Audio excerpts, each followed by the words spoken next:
महाराष्ट्र के नागपुर की धरा में जनवाणी के इस कार्यक्रम में आप सभी का बहुत बहुत स्वागत है। नागपुर जीवंत संस्कृति और विभिन्न आंदोलनों, दीक्षा भूमि के इतिहास की वो जमीन है जो मुंबई की दूसरी राजधानी भी है और विदर्भ की राजधानी भी है। नागपुर वो जगह है, वो शहर है जिसने बड़े विचारों को जन्म दिया है। आज 2024 के लोकसभा चुनाव में, जब लोकसभा चुनाव के 19 अप्रैल को पहले चरण के मतदान की शुरुआत होगी, तब उन 102 सीटों में से महाराष्ट्र की 48 सीटों में पूर्वी विदर्भ की इन 5 सीटों से ही महाराष्ट्र की जनता अपने लिए, देश के लिए नई सरकार के विचार की शुरुआत करेगी। ये चुनाव कई मायनों में अहम है। केंद्र की राजनीति में और केंद्र की सियासत में गठबंधनों सरकारों से इतर 2014 में हमने देखा कि देश की जनता ने पूर्ण बहुमत यानी 2/3 बहुमत के साथ भारतीय जनता पार्टी को 282 सीट देकर संसद पहुंचाया था और देश की जनता ने अपने उसी ट्रेंड को आगे जारी रखते हुए 2019 में 282 से इस संख्या को 303 किया, यानी कि एक ऐसी पार्टी को मजबूत किया जिसमें उन्होंने देखा कि गठबंधन सरकारों का एक लंबा इतिहास जो रहा, उससे बदलता हुआ ये देश की जनता का ट्रेंड था। 2024 के चुनाव में और 2019 के चुनाव की अगर हम तुलना करें और उसे महाराष्ट्र के परिप्रेक्ष्य में रखें, तो महाराष्ट्र के समय 2019 में भारतीय जनता पार्टी और शिवसेना ने एक साथ मिलकर इस चुनाव को लड़ा था। 48 सीटों पे 41 सीटों पर जीत दर्ज की। जहां एक तरफ भारतीय जनता पार्टी ने 25 सीटों पर चुनाव लड़ा, तो शिवसेना ने 23 सीटों पर चुनाव लड़ा। शिवसेना 18 सीट जीत के आई, भारतीय जनता पार्टी 23 सीट। 2024 तक पहुंचते पहुंचते महाराष्ट्र के राजनीतिक घटनाक्रम में कई बड़े उलटफेर हुए और आज हम देखते हैं भारतीय जनता पार्टी एनडीए के अपने कुनबे को बढ़ाते हुए किस तरह से अपने उस जीत के रथ को लेकर आगे बढ़ना चाहती है 24 में। तो वहीं इंडिया गठबंधन अपने सहयोगियों के साथ इस रथ को रोकने में पूरा जोर लगा रही है। साथ ही साथ महाराष्ट्र के घटनाक्रम में जहां एनसीपी 2 हिस्सों में हुई, वहीं शिवसेना भी 2 हिस्सों में हुई और ये पहली बार होगा अब शिवसेना और एनसीपी जनता की अदालत में जाएंगे। तो कई मायनों में 2024 का चुनाव महाराष्ट्र के लिए भी बेहद अहम होने जा रहा है। इसी पर करेंगे चर्चा और इस चर्चा में शामिल होने के लिए जहां हमारे राजनीतिक मंच पे तमाम राजनीतिक पार्टियों के और यूं कहे दोनों ही गठबंधन को सभी प्रवक्ता मौजूद हैं, तो वहीं दूसरी तरफ मेरे साथ जनता जनार्दन है। इस जनता जनार्दन में युवा है, महिलाएं हैं, महिला एंटरप्रेन्योर्स हैं, यूथ एंटरप्रेन्योर्स हैं, साथ ही साथ तमाम ऐसे प्रबुद्ध लोग अन्य क्षेत्रों के हैं जो अपने मुद्दों को रखेंगे और चर्चा होगी राजनीतिक पार्टियों और जनता के बीच में। इस चर्चा की शुरुआत करने से पहले आइए मैं आपका परिचय करा देती हूं अपने सभी प्रवक्ताओं से। हमारे साथ हैं एडवोकेट राहुल झामरे, भारतीय जनता पार्टी से आप प्रवक्ता हैं। राहुल जी, आपका बहुत बहुत स्वागत है। मनीषा कायंदे, शिवसेना शिंदे पार्टी से, मनीषा जी आपका बहुत स्वागत है। प्रशांत पवार, एनसीपी अजीत पवार पार्टी से, प्रशांत जी आपका भी बहुत बहुत स्वागत है। तो वहीं दूसरी तरफ हमारे साथ हैं तानाजी वनवे, कांग्रेस प्रवक्ता। तानाजी बहुत बहुत स्वागत है आपका। हमारे साथ किशोर तिवारी जी हैं, उद्धव बालासाहब ठाकरे पार्टी से। किशोर जी आपका बहुत स्वागत है। और हमारे साथ राहुल वानखेड़े हैं, वंचित बहुजन अघाड़ी। वंचित बहुजन अघाड़ी बहुत अहम भूमिका निभाता है महाराष्ट्र के चुनाव में, क्योंकि 2019 के चुनाव में भी हमने देखा कि किस तरह से कांग्रेस और एनसीपी की कुछ सीटों पे बड़े उलटफेर किए इस पार्टी ने। तो आप सभी पैनलिस्ट का बहुत बहुत स्वागत है। शुरुआत करना चाहेंगे, सबसे पहले एडवोकेट राहुल आप ही के पास आना चाहेंगे और जानना चाहेंगे, आज जब आप जनता के बीच में हैं तो आपका रोड मैप भी बहुत मैटर करता है, रिपोर्ट कार्ड बहुत मैटर करता है। क्या रिपोर्ट कार्ड में आपके खास है जो आप जनता के बीच लेके जा रहे हैं? आज मैं आपको बताना चाहता हूँ कि आज नागपुर का 10 साल में जो 10 साल पहले था, यहाँ पर एक वीएनआईटी या वीआरसी एक कॉलेज था। इसके बाद में आज यहाँ पर इंजीनियरिंग कॉलेज में government engineering college, IIT, IIM, AIIMS और ये सभी चीज़ें आज नागपुर में मौजूद है। इसी के साथ में जो रोजगार के लिए जो बोला गया था, आज मेट्रो, एम्स, यहाँ पर जो भी लोग कर्मचारी है वो नागपुर से ही लगे हुए कर्मचारी है। उसी के साथ में जो भी एजुकेशनल हब आज बोला जाता है, इसको मेडिकल हब बोला जाता है, ये 10 साल की यहाँ की उपलब्धि है। और साथ ही साथ जो भी रोड मैप आप देखेंगे, आज कनेक्टिविटी जो ड्राई पोर्ट से लेके तो सभी चीज़ें यहाँ पर जो डेवलपमेंट है, ये सभी आज गडकरी साहब और बीजेपी के कारण ही यहाँ पर ये सब चीज़ें आई हुई है। इसलिए आज जो भी यहाँ पर विकास का काम है वो इस 10 सालों में आपने देखा होगा, और आगे भी ये अगर सरकार बनती है तो ये 5 सालों में और भी आगे जाकर तरक्की का काम यहाँ पर होगा। टाना जी, नागपुर को हमेशा से कांग्रेस का गढ़ माना जाता था। एक लंबा समय कांग्रेस ने नागपुर में राज किया है, लेकिन 2014 के बाद एक तरह से, जिस तरह से कहा जाता है कि नितिन गडकरी ने उस पूरे इतिहास को बहुत पीछे फेंक दिया, सड़कों का जाल देश में बिछाया, साथ ही साथ एक ऐसे जाल में कांग्रेस को फंसा दिया कि कांग्रेस दोबारा आ ही नहीं पाई। 2024 में क्या बड़ी चुनौतियां आपको दिखाई दे रही हैं? मुझे भारतीय जनता पार्टी के कामों के बारे में पूरी जानकारी मुझे है। जब हम सत्ता में थे, महानगर पालिका में उन्होंने बोला कि हम टैंकर मुक्त नागपुर शहर करेंगे, लेकिन टैंकर मुक्त नागपुर नहीं हुआ। उन्होंने बोला कि हम 24/7 24 घंटे पानी देंगे, वो उसमें फेल्यूर हुए। नागपुर में स्वच्छ सर्वेक्षण में हमारा जब विकास ठाकरे हमारे जो उम्मीदवार है वो महापौर थे, तब हम टॉप 10 में आए थे, लेकिन अभी इस शहर का नंबर 27वें नंबर पे आया है। उस पर से कचरा कंपनी, आज किसी के घर का कचरा नहीं उठता, 4-4 5-5 दिन कचरा नहीं आता, वो गाड़ियां नहीं आती। यहाँ पे नाग नदी में बोट चलाने की बात हुई। नाग नदी में इतनी गंदगी है कि पूरे गटर लाइन का पानी यहाँ आ रहा है। लोगों की गटर लाइन के वजह से लोग पूरे दूषित पानी हो रहा है कुओं का। नागपुर में मिहान में जो कारखाने थे वो चले गए, महाराष्ट्र के जो कारखाने थे वो कारखाने कहीं दूसरी तरफ गुजरात में चले गए। तो यहाँ पे बेरोजगारी की बड़ी समस्या है। एजुकेशन हब है, लेकिन एजुकेशन लेने वालों को नौकरियां नहीं है। टाना जी, बड़ा मुद्दा भ्रष्टाचार आपका कहना है कि है इस समय। राहुल जी, क्या इस पे आप कुछ कहना चाहेंगे? क्योंकि फिर मैं अपने अन्य सहयोगी जो दल यहाँ पर हैं उनके साथ आगे बढ़ूंगी चर्चा में। भ्रष्टाचार ये कोई मुद्दा ही नहीं है अभी तक। आज तक कांग्रेस ने कभी भ्रष्टाचार की कंप्लेंट नहीं की, बस इलेक्शन आते बराबर भ्रष्टाचार हुआ।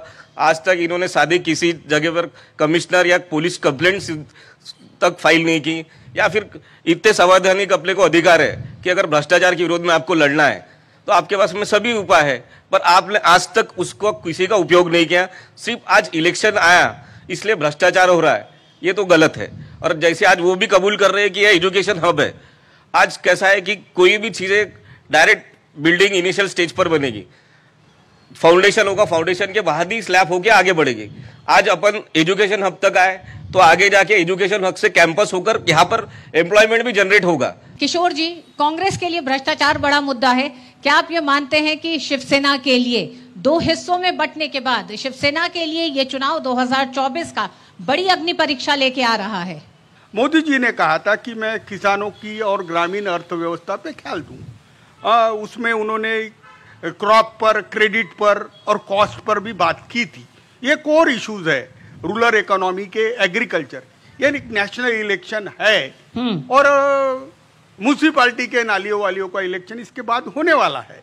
लेकिन मैं एक बात बताऊंगा कि जो विकास का मॉडल था, तो 19 में भी मेरे गांव मोदी जी आए, यही प्रश्न हमने रखे कि किसानों की समस्याओं का क्या हुआ, जनजातियों का क्या होगा और सामाजिक न्याय का क्या होगा, महंगाई और रोजगार पर आप क्या सॉल्यूशन देंगे। मोदी जी ने वहां पर प्रॉमिसेस किए, लेकिन 10 साल के बाद अभी मोदी जी यवतमाल आए, चंद्रपुर आए, रामटेक आए। मोदी जी ने किसान, जो कपास उगाने वाले किसान हैं, उनकी जो समस्या है एमएसपी की, वो नहीं, उस पर कुछ नहीं बोले। वो रोजगार पे नहीं बोले, महंगाई पे नहीं बोले। भाषण तो उन्होंने बहुत अच्छे दिए। और मैं नितिन गडकरी जी ये विक्टिमाइज हो रहे हैं क्योंकि ये 10 साल के फेल्यूअर्स है। अब आप ये कहेंगे कि हम कांग्रेस की पैरवी क्यों कर रहे हैं। इसके कारण ऐसे है। मैं कांग्रेस की पैरवी से ज्यादा किशोर जी ये कहूंगी कि कांग्रेस के लिए भ्रष्टाचार बड़ा मुद्दा है, आपके लिए भ्रष्टाचार इस चुनाव में मुद्दा नहीं है। नहीं, मेरी बात समझो, मेरी बात एक समझ लो कि जब हम कहते हैं ना भ्रष्टाचार, तो मोदी जी पे कोई भ्रष्टाचार का आरोप नहीं है, लेकिन मैंने कहा कांग्रेस ने जो अभी गारंटी दी है, जिसमें बेरोजगारों को कहा मैं 1 लाख रुपया दूंगा, घर की महिलाओं को 1 लाख रुपया देंगे, एमएसपी की गारंटी दी, सारे किसानों के कर्जे माफ करने की गारंटी दी, हेल्थ के लिए 25 लाख का पैकेज देने की बात की, नरेगा का मजूरी बढ़ाने की बात की, महिलाओं के लिए भी बोली, और सामाजिक न्याय के अंदर बहुत बड़ी बात कर दी कि वो जाति न्याय जनगणना करेंगे। ये चुनाव कांग्रेस के पुनर्जीवन का है और यहां पर कांग्रेस पुनर्जीवित हो रही है। इसके लिए बीजेपी के 10 साल की नाकामियां हैं, क्योंकि विकास का जो मॉडल वो बता रहे हैं वो मॉडल आम जनता को सूट नहीं हो रहा।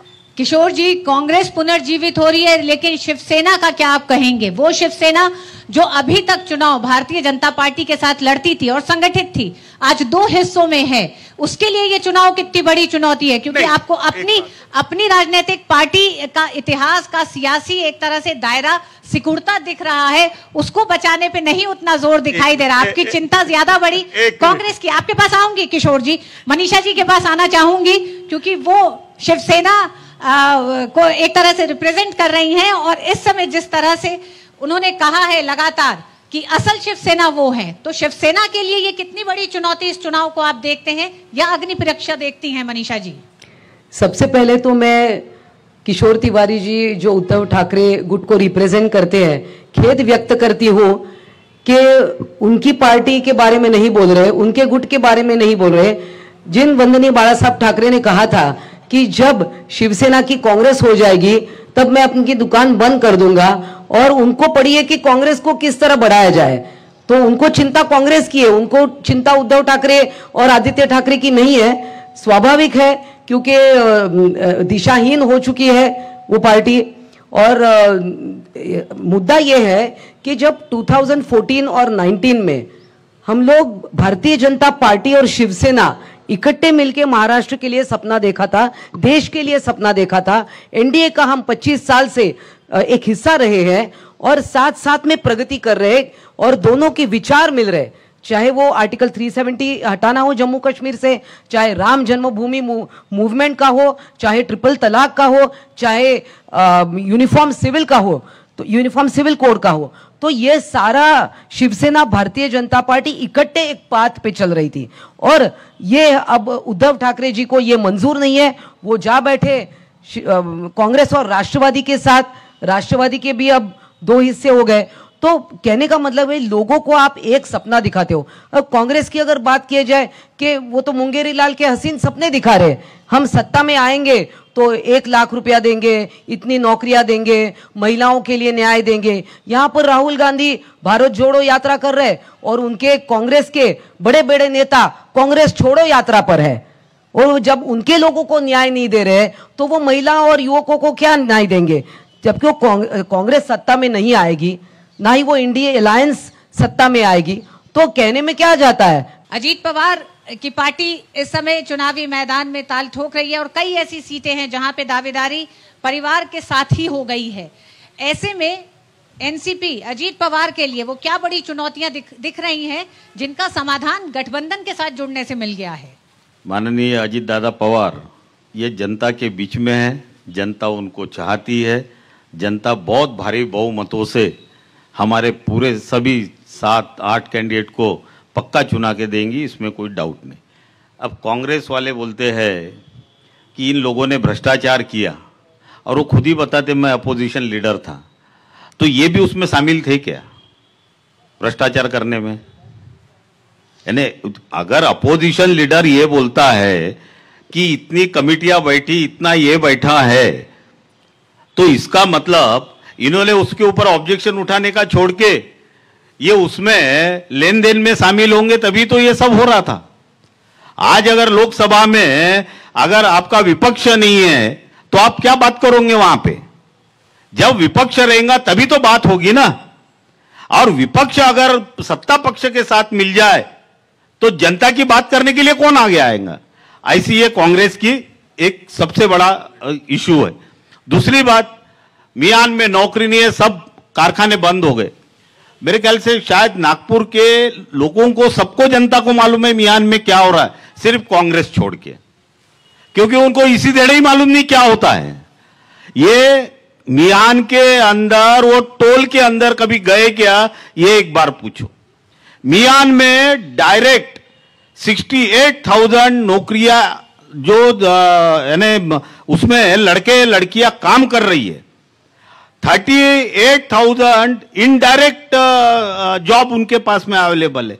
1649 नंबर की कंपनियां रजिस्टर है, जिसमें से 1400 कंपनियों का काम शुरू है जो इंपोर्ट एक्सपोर्ट करती है वहां से। अब इनको वही पता नहीं है इसीजेड कहां है या इसीजेड का रास्ता कहां से है। अब रही गई बात 15 लाख कब देने वाले हैं, तो हमने बोले ना केजरीवाल जी छुटके आ जाएंगे, जो पैसा है रखा हुआ केजरीवाल जी का वो बाहर निकालेंगे तो हम 15-15 लाख रुपए दे देंगे इनको, उसमें क्या बड़ी बात है। मनीषा जी ने बड़ा आरोप लगाया है कि बाला साहब ठाकरे ने जहां कहा था कि जिस दिन शिवसेना कांग्रेस होने लग जाएगी उस दिन मैं शटर बंद कर दूंगा, यानी कि शिवसेना खत्म हो जाएगी। क्या शिवसेना खत्म होने के कगार पर जा रही है उद्धव पार्टी? नहीं, एक विषय है कि उद्धव जी ने बीजेपी से साझा चुनाव लड़ा, उसके बाद हमने उनसे नाता तोड़ा। अब रीजनल पार्टियों को बीजेपी दरकिनार करती है, हमारी दुखना था।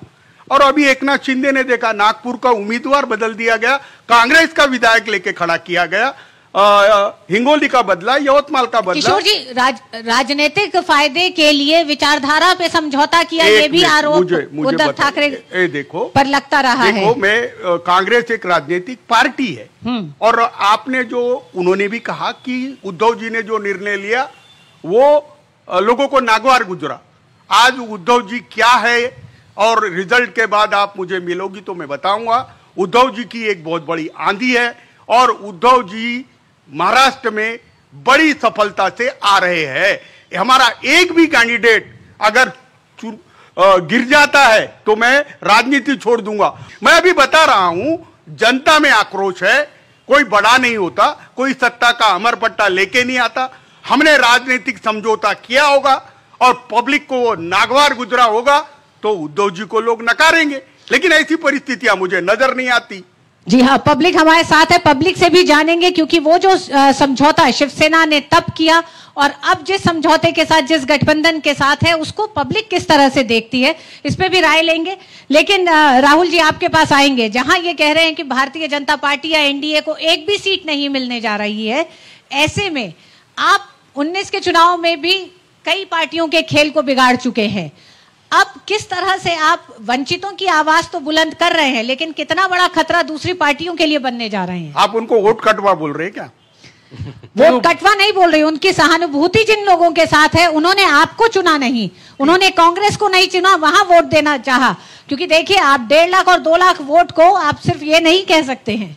बात ऐसी है मैडम कि 2019 में हमने 8 जगह पे 1.5 लाख से ज्यादा वोट लिए और 4 जगह पे हमने 1 लाख से ज्यादा वोट लिए। 42 लाख वोट थे हमारे पास।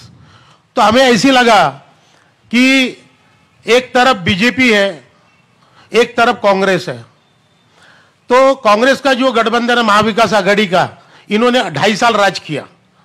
अब ये लोग राज कर रहे बीजेपी वाले। तो इन्होंने जो राज किया तो हमको ऐसे लगा कि चलो इनसे सबसे पहले हमारे पास कौन आए, उद्धव ठाकरे जी है। उद्धव ठाकरे जी ने 1.5 साल पहले हमसे गठबंधन किया। अब गठबंधन किया क्योंकि उनकी आधी पार्टी जा चुकी थी, 75% जा चुकी थी। तो चलो हमको ऐसे लगा कि चलो उन्होंने ये वास्ता दिया हमको कि प्रबोधन ठाकरे और डॉक्टर बाबा साहब अंबेडकर ये दोस्त थे, इनकी विचारधारा एक थी और हमारा हिंदुत्व अलग है। हमारा हिंदुत्व शेंडी और जनुए का नहीं है।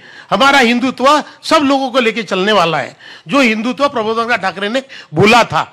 तो हमको लगा कि चलो भाई इन्हों में कुछ चेंज आ गया है, और चेंज आने के कारण हमने उनके साथ पैक्ट किया। जो 4 घटक थे महाविकास आघाड़ी के, हमने बोला 12-12 सीट बांट लो, ठीक है। हमने 12-12 सीट बांटने को बोला। अच्छा ठीक है, उसमें दो चार कम हो सकते थे। अगर हमको 10 सीटें दिए रहते, 10 सीटें हमको दिए रहते तो हम भी साथ में चले रहते। हमको आपके फॉर्मूले पे नहीं बात बनी, नहीं पसंद आया उन्हें आपका फॉर्मूला। तो हमको उन्होंने 3 सीटों का फॉर्मूला दिया। अब 3 सीट में से 2 सीट ऐसी थी जहां हम गिरने वाले थे, ये तय था। यानी तुम्हारा वोट चाहिए हमको, मगर तुम्हारे कोई नुमाइंदे चुन के नहीं आने चाहिए। यानी इस तरह की जो रणनीति इन्होंने बनाई महाविकास आघाड़ी ने। एक ऐड करना है किशोर जी, किशोर जी, राहुल जी किशोर जी को ऐड करने दीजिए। ये वानखेड़े जी है ना, बड़े सामाजिक न्याय के बहुत बड़े कार्यकर्ता है। नागपुर के अंदर उन्होंने कांग्रेस के विकास ठाकरे को समर्थन दिया है, जिसका कारण है उनको नागपुर हेडक्वार्टर जो है आरएसएस का, वहां से बीजेपी को निकालना है। अब इनकी भूमिका जो है ये बहुत सिलेक्टिव हो गई ना। नागपुर में हम अच्छे हैं और कहां अकोला में। ये आप बड़ी बात कह रहे हैं, आरएसएस के हेडक्वार्टर से बीजेपी को निकालना है। निकालना नहीं है, अलग बोल रहे हैं। निकालना है, हराना है हमको हराना है। ये और दूसरी बात है, एडवोकेट राहुल जी, हेलो एक मिनट मैडम, लेट मी, ये किस भीतरघात की बात कर रहे हैं? लेट मी कंप्लीट मैडम जी, कि हमने शाहू महाराज जो है यहाँ के कोल्हापुर के, उनको भी हमने सपोर्ट किया है। उसके बाद में हमने बारामती में जो सुळे हैं, सुप्रिया सुळे जी, उनको भी दिया है। और 4 जगह हम देने वाले हैं।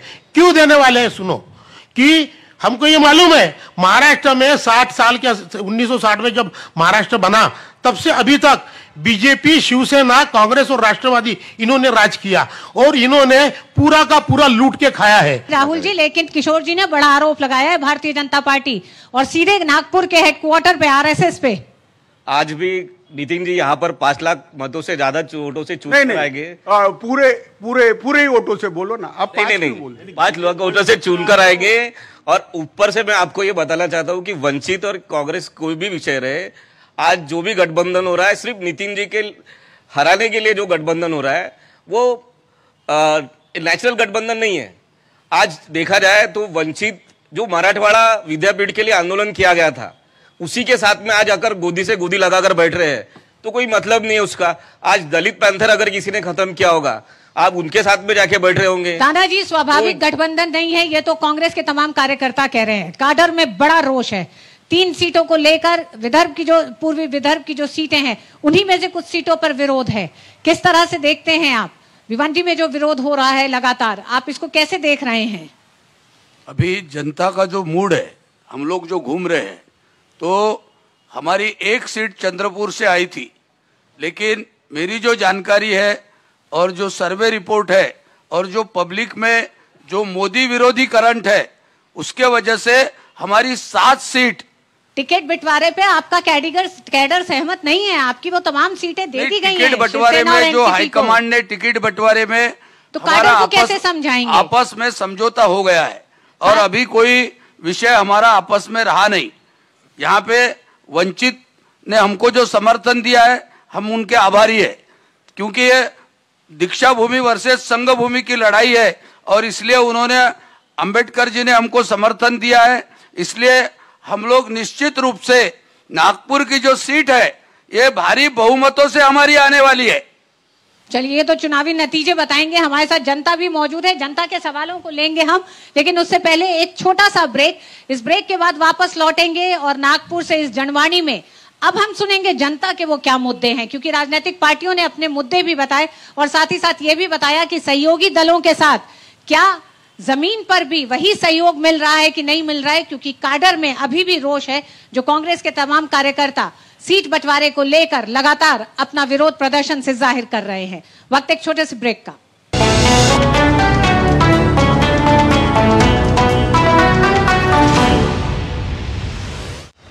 पहले स्वदेशी बैंक से एक आधुनिक डिजिटल बैंक तक, तकनीक से बैंकिंग को बेहतर बनाते हुए पीएनबी उत्कृष्टता के नए आयाम हासिल कर देश सेवा में समर्पित है। ग्राहकों और हितधारकों के विश्वास के लिए दिल से धन्यवाद। Celebrating 130th foundation day. PNB, भरोसे का प्रतीक।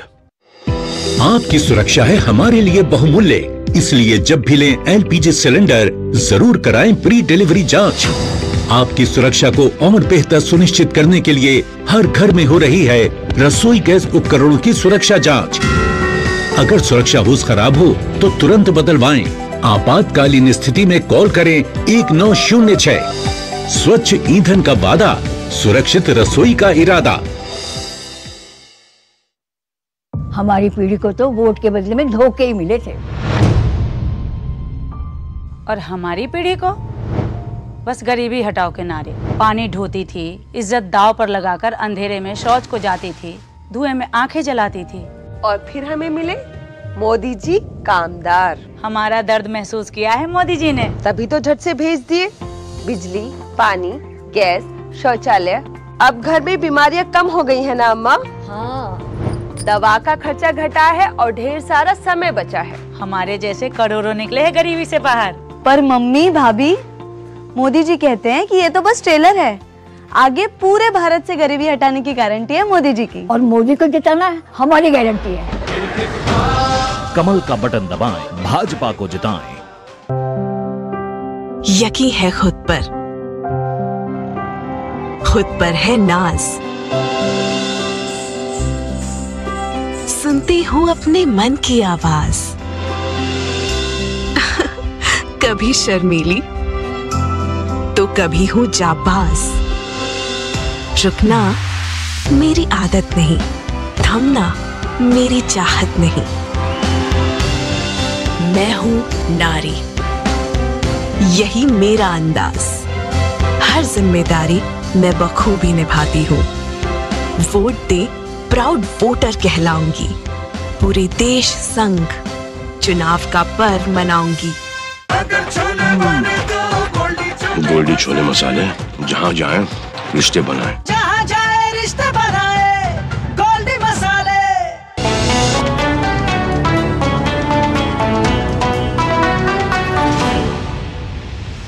एक बार फिर आप सभी का स्वागत है नागपुर में इस जनवाणी में। और अब से पहले हमने जिस तरह से सुना कि तमाम वो राजनीतिक मुद्दे क्या हैं, आइए जानते हैं लोग क्या कहना चाहते हैं। हमारे बीच जो शामिल है, इनका क्या कहना है, इनकी अपनी क्या राय है, क्या है मुद्दे इनके।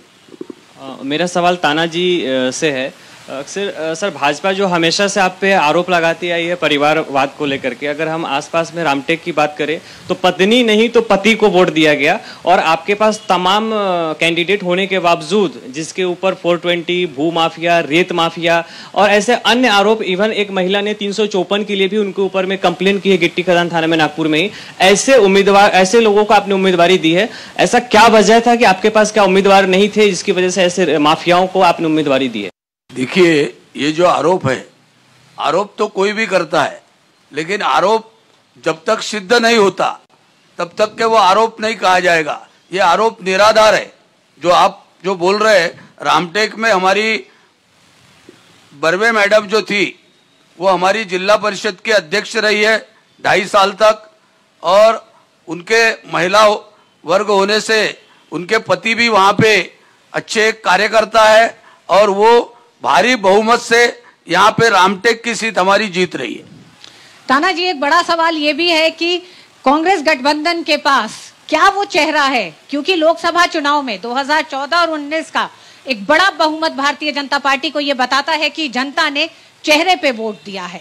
मोदी ब्रांड कहें, मोदी चेहरा कहें, मोदी ईमानदारी कहें, वो तमाम चीजें हैं। क्या चेहरा आपके पास है? आप किसी बिना चेहरे के साथ 2024 के लोकसभा चुनाव में हैं। मोदी जी के नाम पर 14 और 19 में जरूर वोट मिले हैं, इसमें दुमत नहीं है, इसलिए वो प्रधानमंत्री भी बने।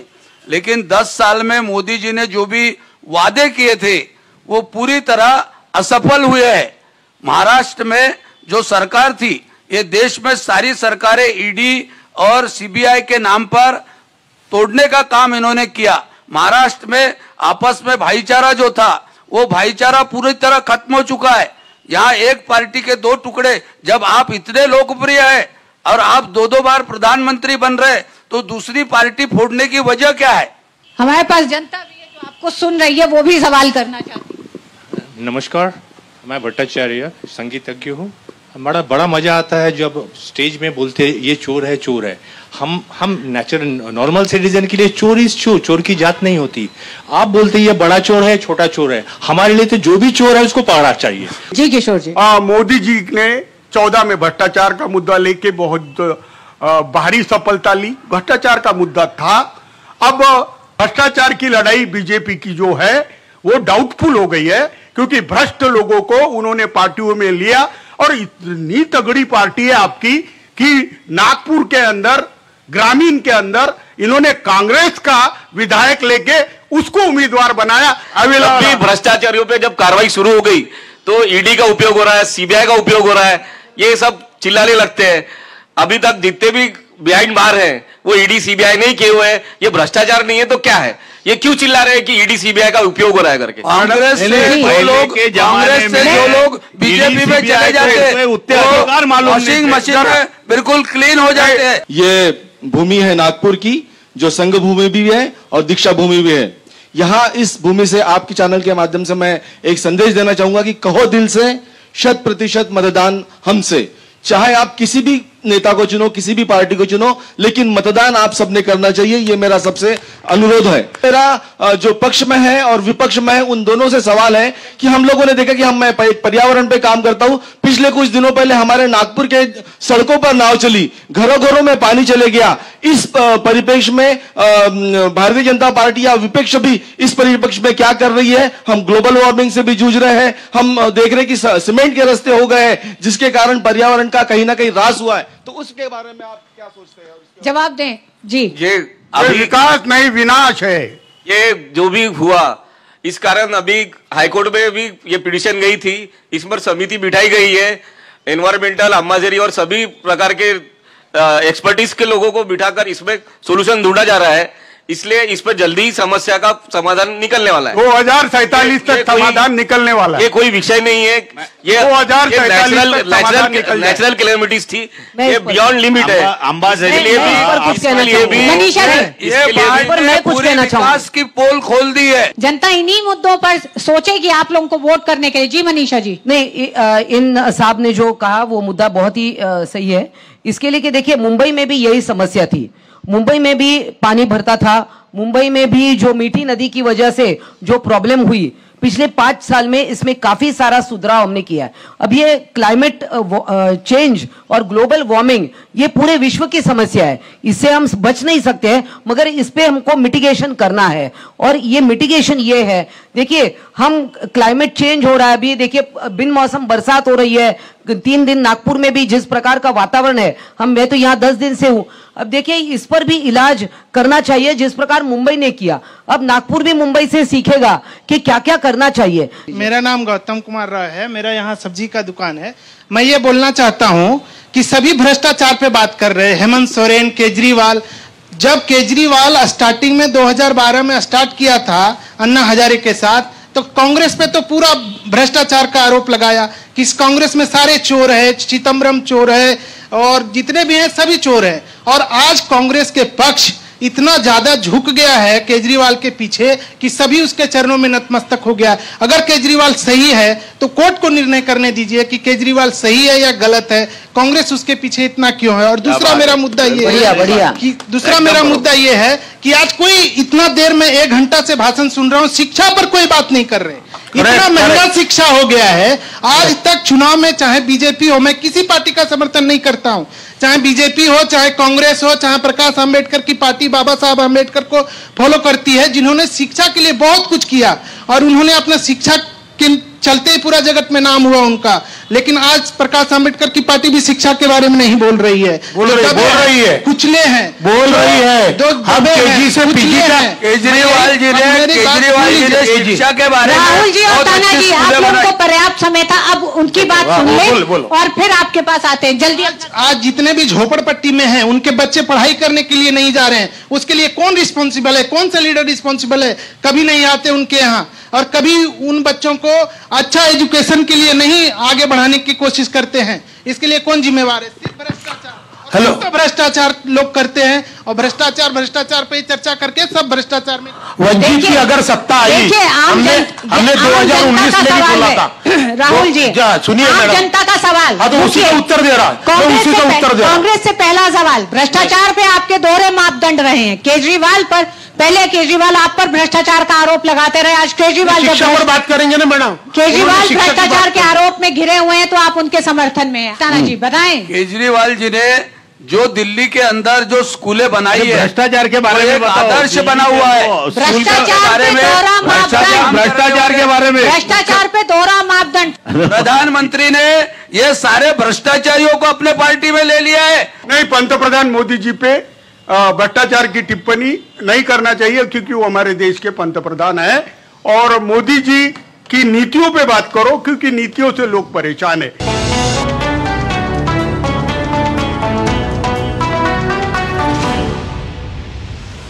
हमारी पीढ़ी को तो वोट के बदले में धोखे ही मिले थे, और हमारी पीढ़ी को बस गरीबी हटाओ के नारे। पानी ढोती थी, इज्जत दांव पर लगाकर अंधेरे में शौच को जाती थी, धुएं में आंखें जलाती थी। और फिर हमें मिले मोदी जी कामदार। हमारा दर्द महसूस किया है मोदी जी ने, तभी तो झट से भेज दिए बिजली, पानी, गैस, शौचालय। अब घर में बीमारियां कम हो गई है ना अम्मा?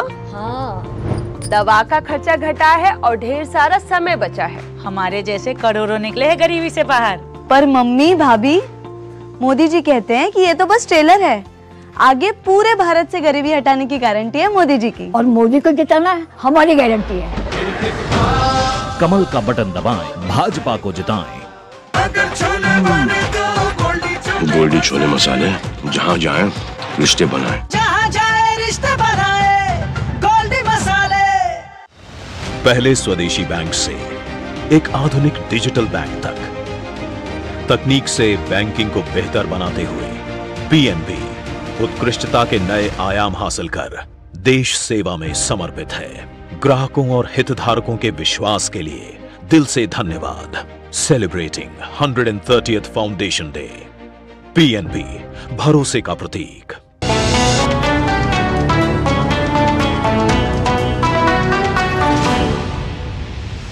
मैं एक स्कूल में शिक्षिका हूं और मैं आधी आबादी यानी 50% वुमेन्स को लीड करती हूं, और मुझे ऐसा लगता है आप सभी पार्टियों से मेरा एक निवेदन है कि जैसे हम भ्रष्टाचार की बात करते हैं, चोरी की बात करते हैं, लेकिन जब हम शिक्षा की बात करते हैं तो शिक्षा कभी अकेले नहीं आती, अपने साथ स्वास्थ्य और संस्कार लेके आती है। और ऐसा कहा जाता है कि शिक्षा, स्वास्थ्य और न्याय किसी भी देश में ये मुफ्त में मिलने चाहिए। लेकिन इन मुद्दों को छोड़ के हम बाकी के मुद्दों की ओर भटकते हैं। मेरे केवल 2 ही मुद्दों पे बात है, क्योंकि मैं एक शिक्षिका हूं। ये एनपीएस और ओल्ड पेंशन स्कीम बहुत दिनों से ये एक प्रश्न है उपस्थित, जिसका सोल्यूशन किसी भी पार्टी के सदस्यों ने, मंत्रीगणों ने नहीं किया।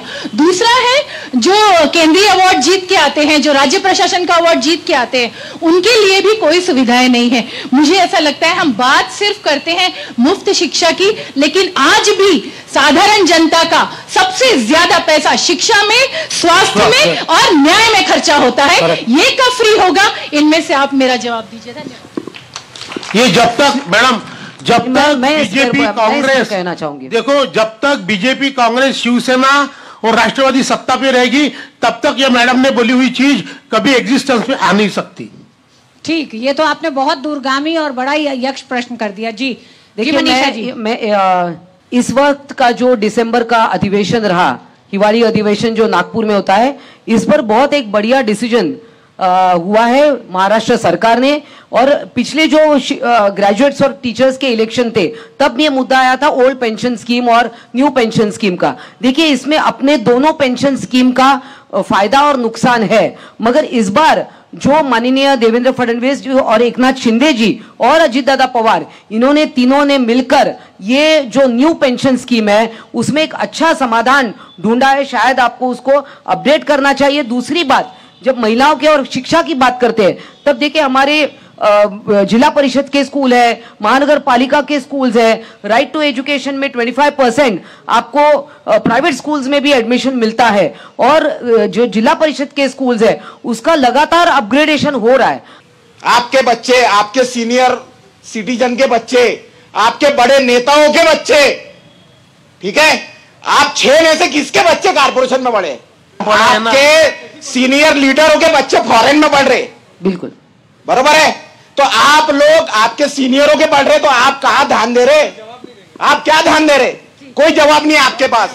हमारे पास जवाब है, आक्रोश मैं दूंगा। आक्रोश है। आपके प्रश्न का जवाब मैं दूंगा आपको। हाँ, उनके सवाल का जवाब दीजिए। मेरा मनीषा कायंदे जी से क्वेश्चन है कि आपकी सरकार रहती हुई वेदांता फॉक्सकॉन और टाटा एयरबस ये प्रकल्प महाराष्ट्र से गुजरात गया, क्या एकनाथ शिंदे जी को मुख्यमंत्री बनाने का ये उन्होंने मोदी जी को रिटर्न गिफ्ट दिया क्या अपने महाराष्ट्र के युवाओं का रोजगार छीन के? आंसर आप दीजिए।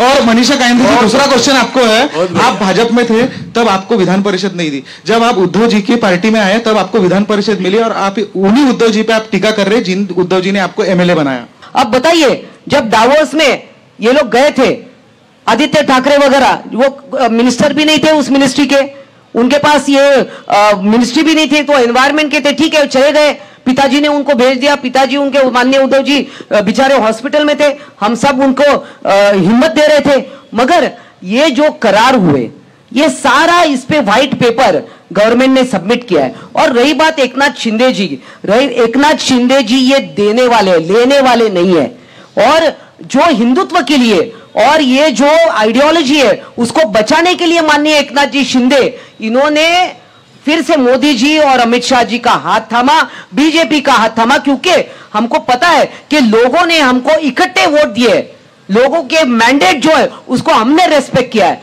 उद्धव जी ने उसको डिसरिस्पेक्ट किया। और सभी एमएलए 40 एमएलए सारे एमपीज बता रहे थे माननीय उद्धव जी को कि ये अननेचुरल अलायंस है, इसको तोड़ना चाहिए, सब उद्धव जी के साथ थे। ठीक है मनीषा जी, राजेंद्र जी हमारे हम सब दूर हो गए। राजेंद्र जी, क्या शिवसेना के लिए एक बड़ी चुनौती है कि नेचुरल अलायंस कौन था, क्या अब ये नेचुरल अलायंस में है, या जनता के लिए बड़ी एक तरह से एक सवाल है कि इस चुनाव में वो ये तय करें कि कौन असली शिवसेना, कौन असली कौन नकली शिवसेना है, इसका फैसला तो 4 जून को जनता की अदालत में ही होगा। लेकिन अभी जो मुद्दे जनता की अदालत में यहाँ जो अपन सुन रहे हैं, महंगाई, बेरोजगारी, शिक्षा और हेल्थ के जो प्रॉब्लम है, इस पर किसी की चिंता दिखती नहीं है। भ्रष्टाचार और बाकी के जो मुद्दे हैं उसी पे ये फोकस होता जा रहा है। लोग हमने मोदी जी की मन की बात सुनी, लोगों के दिल की धड़कन भी सुनी, लेकिन लोगों के दिल में जो बातें हैं ये सब जनवाणी के रूप में देश के मुखिया तक पहुंचना चाहिए, ऐसा मुझे लगता है। और उसके लिए सबसे ज्यादा से ज्यादा जो जरूरी है, जो फोकस होना चाहिए, वो 100% वोटिंग होना चाहिए। 54-55% लोग वोटिंग करते हैं, बाकी लोग सब घर में रहते हैं, कौन सही नेता है ये कैसा चुन पाएंगे? ज्यादा से ज्यादा जनता वोट करने के लिए बाहर निकले, इसकी बात हो रही है। कुछ युवा हमारे साथ है, उनका भी सवाल हम ले लेते हैं। मेरा सवाल आप सबसे यही है कि देश को आजाद हुए 70 साल से ज्यादा हो चुके हैं, 75 ईयर से ज्यादा हो चुके हैं, और उसमें बीजेपी और कांग्रेस दोनों की सरकार आ चुकी है, लेकिन आज भी इंडिया में कास्ट के नाम पर वोट मांगा जाता है, दिया जाता है, और इसका खामियाजा हमारा देश भुगत रहा है। तो कब तक के कास्ट पॉलिटिक्स प्रमोट भी की जाएगी और हमारे देश में रहेगी भी, जिसका सोल्यूशन आप लोगों को करना चाहिए, लेकिन वो होता नहीं है, वो और ज्यादा प्रमोट होती है, तो वो कब तक होने वाला है? प्रशांत जी, उन्होंने कहा जातिगत राजनीति, जो जातिगत राजनीति है, जिस जाति का सबसे ज्यादा संख्या होती है उसी को एमएलए की टिकट दी जाती है, एमपी की टिकट दी जाती है, और ये राजनेताओं ने जाति को इतना उछाल दिया है। तो इसका सॉल्यूशन एक ही है कि चारों शंकराचार्य, 5 शंकराचार्य जो बैठे हैं, उन्होंने ये घोषित करना चाहिए कि जो चातुर्वर्ण मानेगा, जो जातिवाद मानेगा, वो हिंदू नहीं है। अगर वो घोषणा करते हैं तो ये जातिवाद खत्म होने में ज्यादा वक्त नहीं लगेगा। मैडम एक बात मैं ऐड करना चाहता हूं।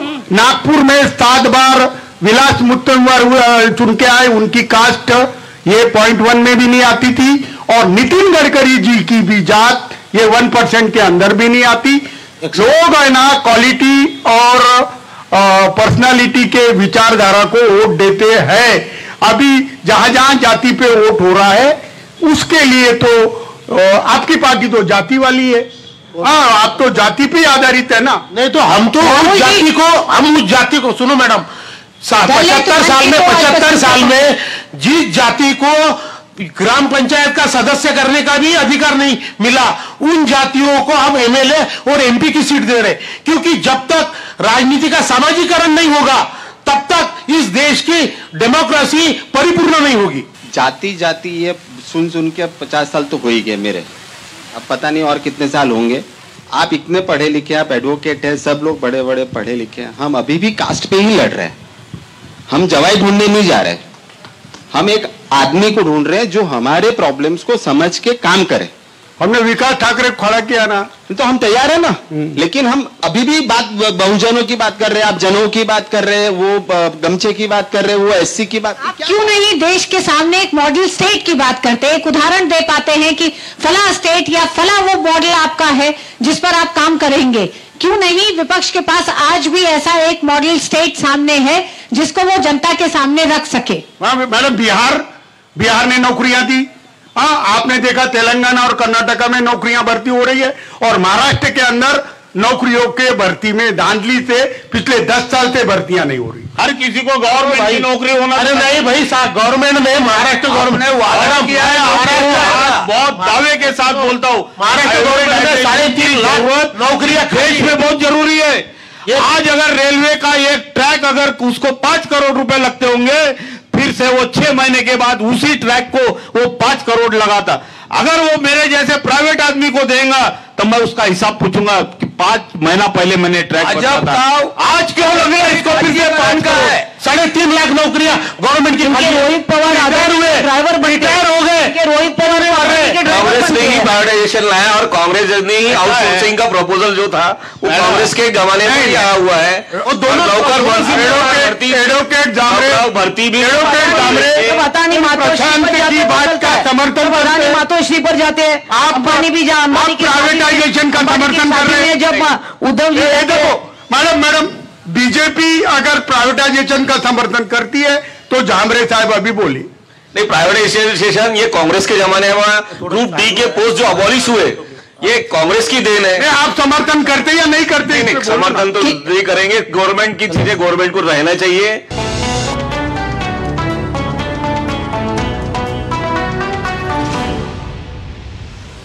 जल्दी करो यार प्लीज, जल्दी। दूसरा कोई मैच है क्या? ऐसा ही कुछ है यार, बैंक जाना है दादाजी को लेके। हाँ यार, उम्र होने पर कभी कभी मदद तो लगती है, पर बैंकिंग में नहीं। वैसे भी आरबीआई कहता है सीनियर सिटीजन सबसे पहले। अगर आप 70 साल से ऊपर हैं और आप बैंक नहीं जा सकते तो बैंक आएगा आपके पास जरूरी सेवाएं लेकर, वो भी वाजिब दरों पर। सीनियर सबसे पहले।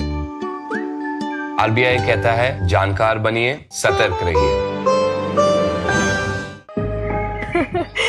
हाँ हाँ, देखो जी भर के अपना ही है, और अपने ही वोट से बने हैं बड़े बड़े पुल देश भर में। हमारी लाइफ तो निकल गई बेटा। हमारे टाइम तो अटकाना, फटकाना, लटकाना यही कल्चर होता था, पर तुम लोगों के लिए बड़े काम करने वाला बैठा है। सिर्फ 10 साल की स्पीड देख लो, अटल सेतु से अटल टनल देख लो, चिनाब ब्रिज से बोगीबिल ब्रिज देख लो, और इतना करके भी मोदी जी कहते हैं ये तो अभी ट्रेलर है। हमारे सपने पूरा करने की गारंटी मोदी जी की, तो उनको जिताने की गारंटी किसकी? हम बाप बेटी की। कमल का बटन दबाएं, भाजपा को जिताएं।